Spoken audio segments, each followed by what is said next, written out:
Je donnerais tout pour que ces expériences que j'endure s'arrêtent.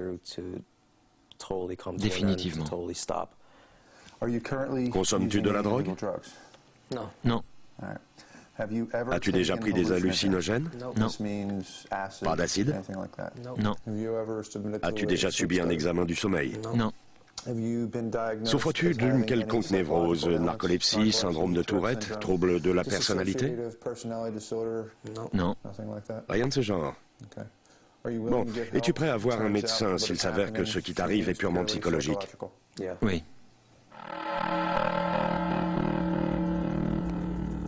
Après 2 heures d'interrogatoire, Lou décide que ce cas mérite une enquête approfondie. Je vais l'observer de loin. En fait, on sera placé au-dessus de lui. Je vais raccorder cet ordinateur à une caméra. Et je pourrai ainsi voir et entendre ce qui se passe dans la pièce. Et s'il se passe effectivement quelque chose, je peux descendre en quelques secondes.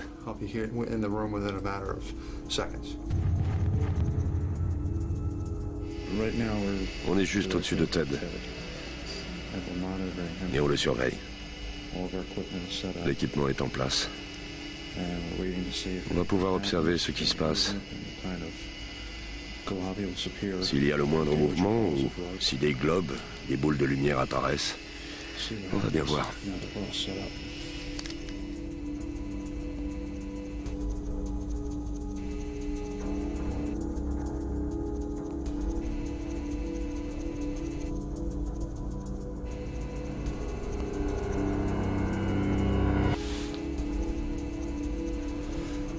Ted a dit que quelque chose avait tiré sa jambe.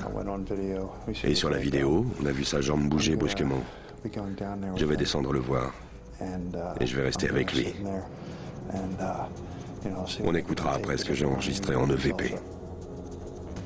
L'EVP, ou phénomène vocal électromagnétique, est l'enregistrement de sons inexplicables que certains interprètent comme surnaturels. On affirme que ces enregistrements peuvent capter les voix des esprits à une fréquence inaudible pour l'oreille humaine. Il dit que quelque chose l'a touché et a tiré sa jambe. Je vais rester avec lui dans la chambre. Je vais poser quelques questions sur le magnétophone et on verra ce que ça donne. J'ai tenté de communiquer avec cette chose. Mais ça n'a rien donné. Pire encore, non seulement je n'ai pas eu de réponse, mais les attaques se sont intensifiées après 10 minutes de questions.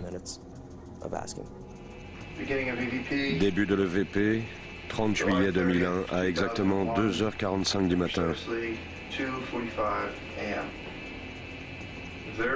S'il y a un esprit autour de nous, qu'il se nomme sur le magnétophone. Êtes-vous un esprit exilé de la lumière de Dieu? Je vous demande de cesser d'importuner Ted.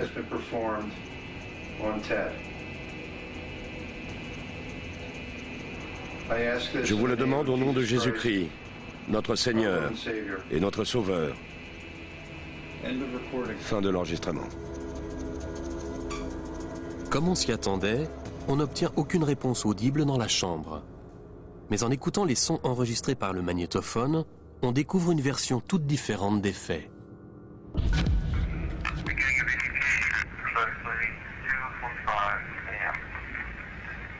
Après chaque question, le magnétophone enregistre des sons étranges.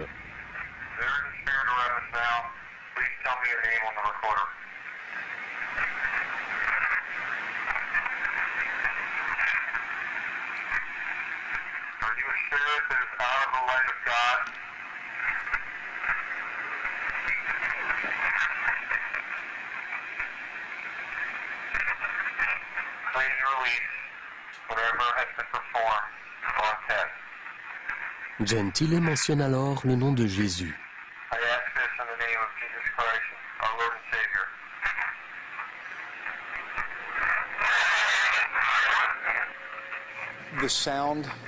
Pour certaines personnes, le son que vous venez d'entendre ne serait qu'une décharge statique. Je trouve ça ridicule. J'ai entendu ces choses éructer des blasphèmes chez les gens, insulter les gens que je tente d'aider, et même des gens qui n'ont rien à voir avec le cas. Ce que vous avez entendu est bien réel. Après avoir écouté les sons enregistrés, nous avons soumis cette cassette à des experts de la police scientifique. Selon eux, pour créer ce genre de son, il faut frotter le microphone ou agir dessus via un récepteur distant.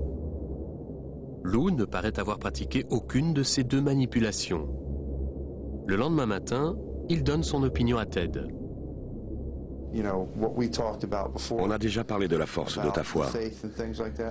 Je crois que cette chose te fait subir tout cela parce que ta foi n'est pas assez vigoureuse. Tu dois la renforcer. Tout cela, c'est pour te faire peur. Ils essaient de te terrifier. Ils te poussent, ils te tirent et ils te frappent, mais sans devenir trop violent, parce qu'au fond de ton cœur, ta foi reste présente. Il faut simplement la renforcer. Si je perds complètement la foi, ce sera plus violent? Oui. Tout ce que je veux, c'est dormir en paix, sans avoir toujours à garder l'œil ouvert, sans regarder du coin des yeux, à les ouvrir et les fermer sans cesse, pour voir s'il y a une entité dans la pièce. Je me demande pourquoi tout cela m'arrive à moi, et pourquoi on ne peut pas l'arrêter. Pour moi, il s'agit d'un cas où se mêlent des aspects surnaturels, parapsychiques et psychologiques. En ce qui concerne l'aspect spirituel de la chose, on doit l'aider à retrouver la foi. Dans un monde où la preuve scientifique fait loi, l'idée d'un esprit malin harcelant Ted peut paraître étrange. Pourtant, il existe un cas d'attaque nocturne qui va plus loin encore que de simples visites d'entités. Un homme est en effet persuadé que la chose ne l'attaque pas de l'extérieur, mais de l'intérieur.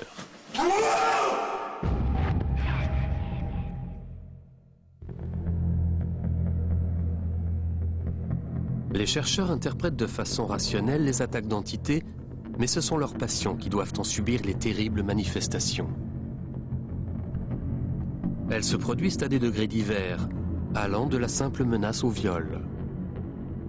Mais pour cet homme et sa famille, il s'agirait plutôt de possession.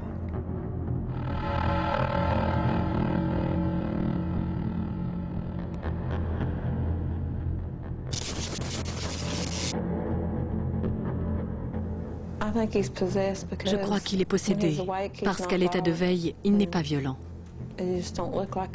Il n'est plus lui-même quand il est atteint de terreur nocturne.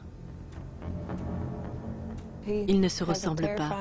Il pousse un cri terrifiant, il a les yeux vitreux. On dirait vraiment que ce n'est pas lui.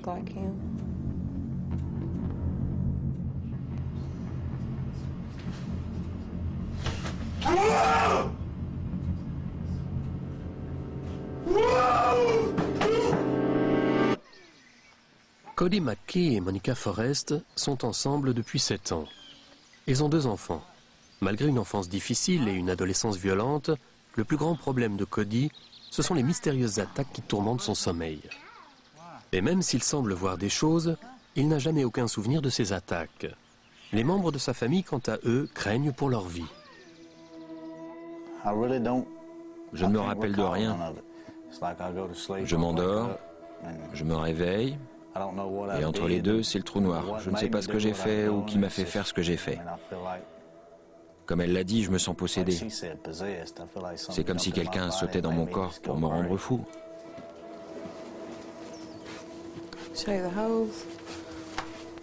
Vous voyez ces trous? Il les a faits lors d'une terreur nocturne. Quand il a enfoncé son poing dans le ventilateur, il a foncé vers l'avant, vers l'arrière et puis droit dans le mur. J'ai fait des trous dans les murs, j'ai mis mes mains dans un ventilateur, j'ai fait des trous dans la porte, j'ai arraché le bout de mon orteil. Il a donné un coup là-dedans avec son pied, ou plutôt avec son orteil.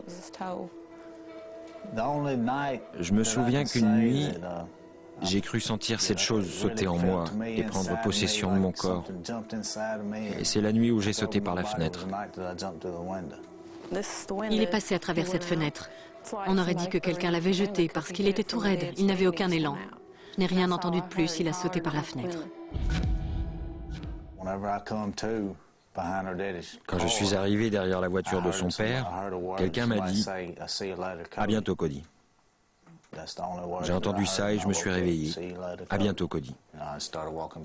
Je suis retourné vers la caravane et en marchant, je me suis aperçu qu'il m'était arrivé quelque chose. Et c'est là que j'ai vu que je m'étais coupé. J'ai eu 60 ou 70 points de suture. Mais Cody n'est pas le seul à avoir été hospitalisé à la suite d'une attaque. La nuit où il m'a cassé le nez, j'ai cru qu'il se dirigeait vers les enfants. Alors sans réfléchir, je l'ai attrapé pour le réveiller et en voulant dégager son bras, il m'a frappé.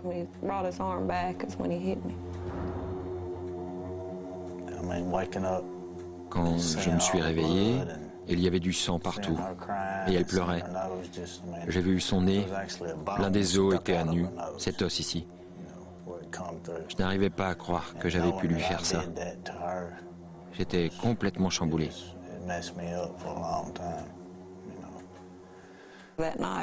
C'est là que j'ai décidé de dormir dans une autre chambre.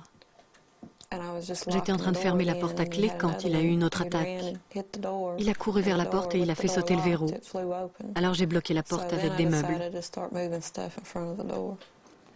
Elle ne ferme plus à présent. Quand on la ferme comme ça, on peut encore l'ouvrir facilement. Il faut bien appuyer sur le bouton pour être sûr qu'elle soit bloquée. Ensuite, je mets le lit devant, comme ça.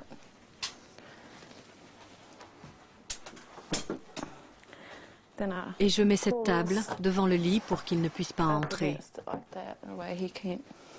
Pour l'instant, ça marche. Mais à force de défoncer la porte, maintenant elle se fissure.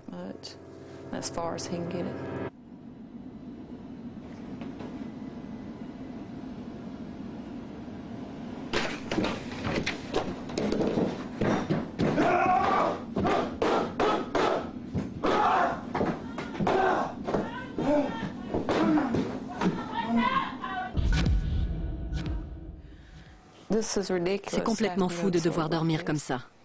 Les gens normaux se contentent d'aller au lit, mais ici, il faut se protéger pendant son sommeil. Monica et Cody n'ont pas les moyens de consulter des médecins. Ils craignent de plus en plus que ces attaques ne soient le fait d'une entité extérieure. Nous avons offert à Cody d'être examiné dans une clinique du sommeil, afin de voir si ces réveils nocturnes peuvent être expliqués. Je n'ai jamais rencontré de cas aussi aigus de somnambulisme et de terreur nocturne. On m'avait parlé de cas semblables, mais c'est la première fois que notre établissement en traite un de cette importance.